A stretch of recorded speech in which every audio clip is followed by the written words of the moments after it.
सबको भिगोने।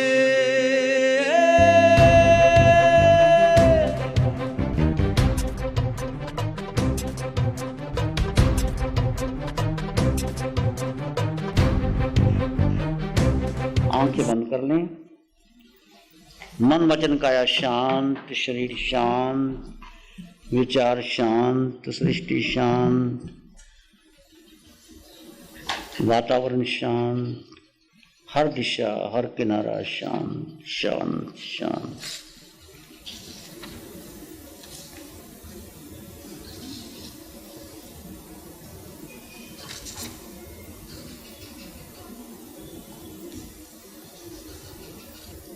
सिर के सिरे से पांव के अंगूठे तक अपने भीतर शुद्ध चेतना का एहसास कीजिए। तुम केवल आत्मा हो, केवल आत्मा हो।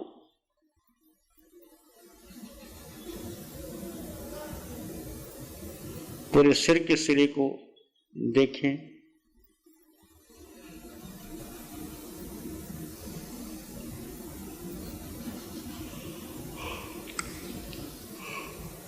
पूरे चेहरे को देखें।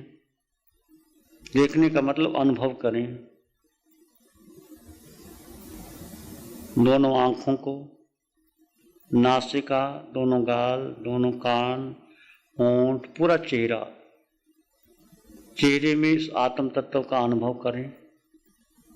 कुछ स्पंदन, धड़कन हो रहा है, वो आत्म तत्व के कारण हो रहा है, उसका अनुभव करें।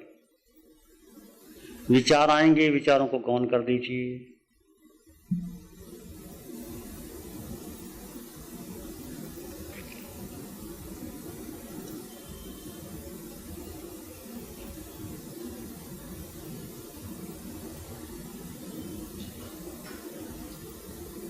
दोनों कंधे, दायां कंधा, बायां कंधा, यहाँ कोई दबाव, खिंचाव, पीड़ा, बेचैनी, उसका अनुभव करें। यहाँ भी आत्म प्रदेश फैले हैं, पूरे शरीर में आत्म प्रदेश फैले हैं। दोनों बाजू, ऊपर की बाजू, दोनों घुटने, दोनों भुजाएं, कोहनी, निचली भुजा, दोनों हाथ। अनुभव करें क्या स्पंदन हो रहा है, केवल अनुभव करें।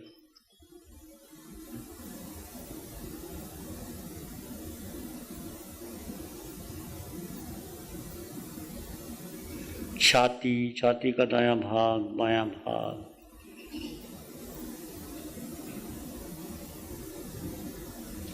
पेट, नाभि केंद्र, रीढ़ की हड्डी, हड्डी का हर मन का व्यवस्थित है। केवल जाने और देखें, कोई प्रतिक्रिया नहीं, जो हो रहा है उसको होने दें। शरीर के उन अंगों पांगों को देखें और जानें जो मैं यहाँ से बोल रहा हूँ। रीढ़ की हड्डी ऊपर से नीचे हर मन का व्यवस्थित है, शांत है।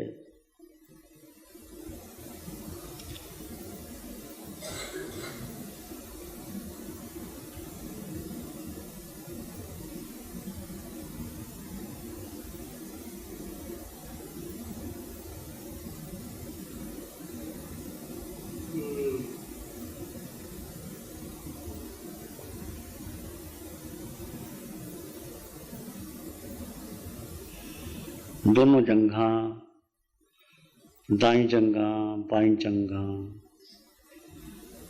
दोनों घुटने, दायां घुटना, बायां घुटना,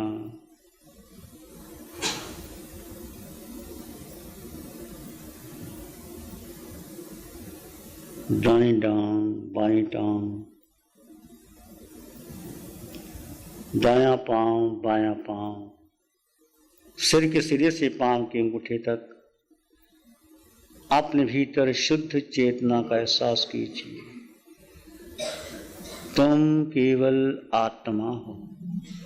आत्म प्रदेशों के स्पंदन पूरे शरीर में फैले हैं, केवल उसका एहसास कीजिए।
अपने भीतर के मौन और शांति का अनुभव करें। तुम केवल आत्मा हो।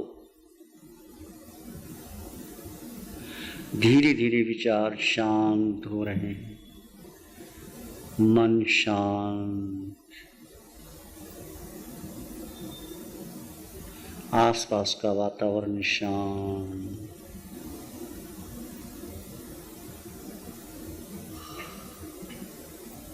आप एक समाधि में जा रहे हैं।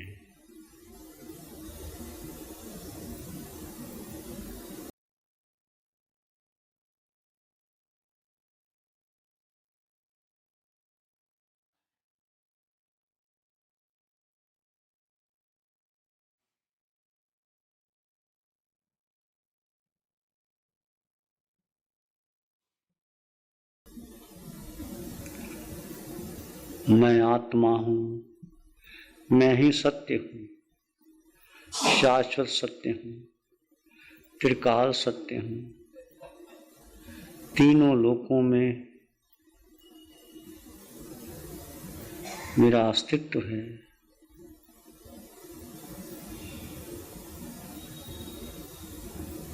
सुख मेरे भीतर है, शांति आनंद मेरे भीतर है, ज्ञान मैं स्वयं हूँ। इसी में एक लंबा गहरा श्वास लें। अरिहंत परमात्मा के चरणों में अनंत कृतज्ञता ज्ञापित करें। एक और लंबा गहरा श्वास। अरिहंत परमात्मा के चरणों में नमन और वंदन। दोनों हाथों को आंखों पे ले जाएं। हल्का सा स्पर्श, धीरे से आंखें खोल सकते। नमो अरिहंतानंद। जब आप भीतर शांत होकर के सिर के सिरे से पांव के अंगूठे तक देखते हैं तो एक जो वाइब्रेशंस है, सेंसेशंस हैं, जो आपकी जो फ्लो है वो आत्म प्रदेशों का फ्लो होता है। आत्म प्रदेश आपके शरीर के अंग अंग, कण कण, रोए रोए, खून के कतरे कतरे में असंख्यात प्रदेश विद्यमान है। उस आत्म प्रदेशों पर अनंत अनंत कर्म रगनाएँ लगी हैं। उस कर्म रगनाएँ हम प्रतिपल कर्मों का बंधन भी करते हैं और निरा भी करते हैं।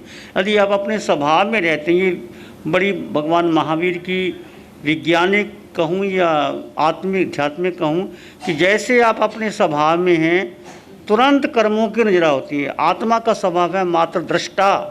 जैसे आप ध्यान में बैठ गए, दृष्टा भाव से विचार आएंगे, बुद्धि के विचार आएंगे, तुम्हारे आएंगे, तो सारे विचार वो मन के हैं, संस्कारों के हैं। आत्मा का संबंध कुछ नहीं, शरीर का अलग है।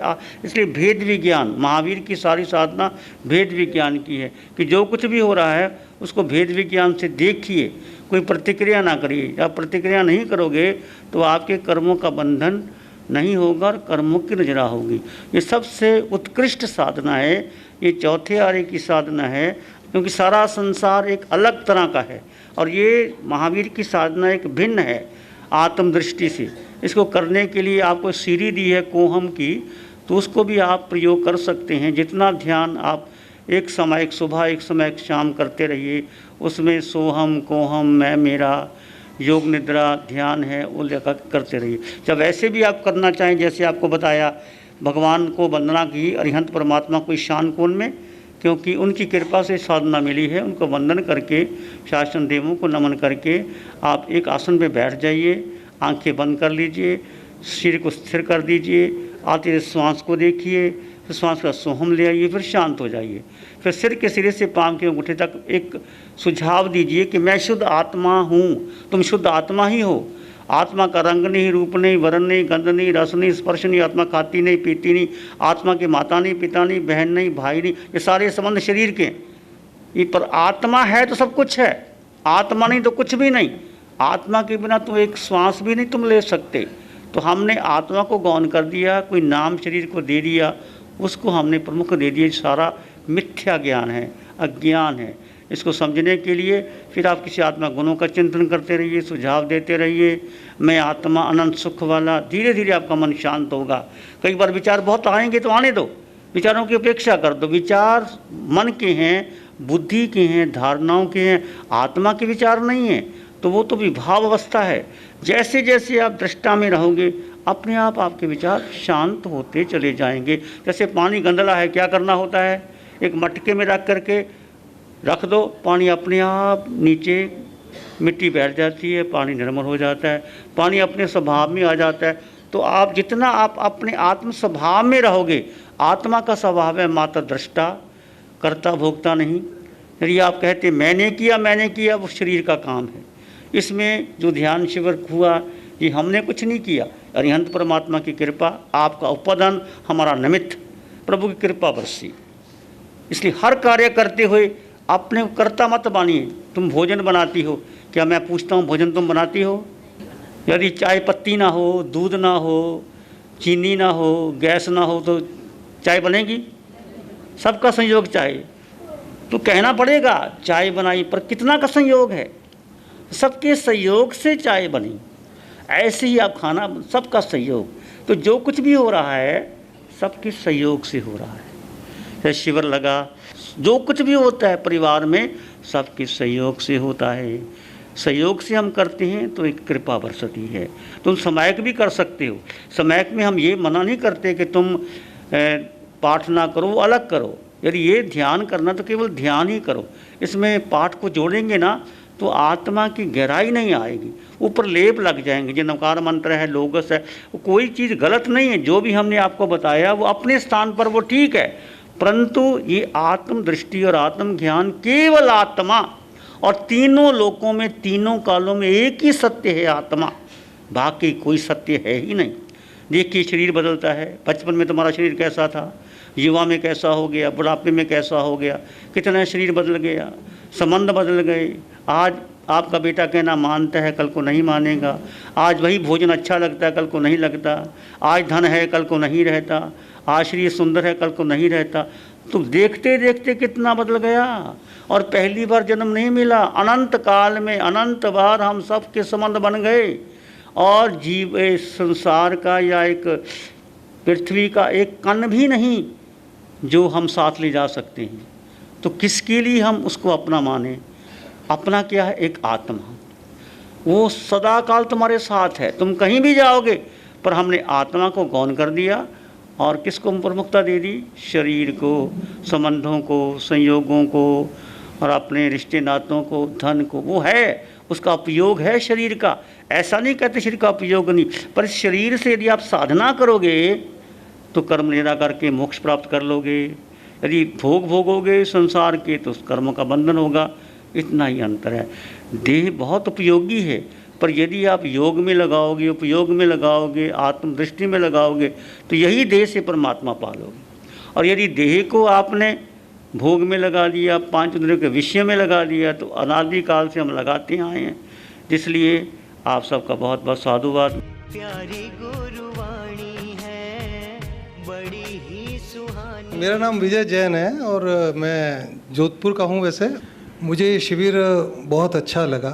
एक तो जो इसमें भेद विज्ञान बताया गया कि आत्मा ही सब कुछ है, वैसे सुना तो बहुत है, लेकिन यहाँ उसका नज़दीक से अनुभव हुआ, बहुत अच्छा लगा। और जो मेरे को सबसे अच्छी बात लगी वो ये लगी कि जो आचार्य श्री का एक देने का जो भाव है, एक देने की भाव की पराकाष्ठा इतनी मैंने कहीं नहीं देखी। मतलब इसको आप कह सकते हो पराकाष्ठा की पराकाष्ठा देने की। ये चीज़ ने मेरे को इतना छुआ कि मैं शब्दों में इसको बयान नहीं कर सकता। और मुझे ध्यान में रुचि है और जिस उद्देश्य से मैं यहाँ आया हूँ मनुष्य जन्म लेके, उसको मैं पूरा करने के लिए लगा हुआ हूँ। नमो अरिहंतानंग, नमो सिद्धानंग, नमो आर्यनंग, नमो उज्जैनंग, नमो लोय सब सावनंग, धम्मो मंगल मुखी ठमा हिंसा संयमो तवो देवावित्तं नमं संति जस धम्मे श्यामनो। श्री चत्तारी मंगलम, अरहंता मंगलम, सिद्धा मंगलम, साहु मंगलम, केवली पणत्तो धम्मो मंगलम। चत्तारी लोग उत्तमा, अरहंता लोग उत्तमा, सिद्धा लोग उत्तमा, साहु लोग उत्तमा, केवली पणत्तो धम्मो लोग उत्तमो। चत्तारी शरणं पवज्जामि, अरहंते शरणं पवज्जामि, सिद्धे शरणं पवज्जामि, साहु शरणं पवज्जामि, केवली पणत्तं धम्मं शरणं पवज्जामि। चारे शरणं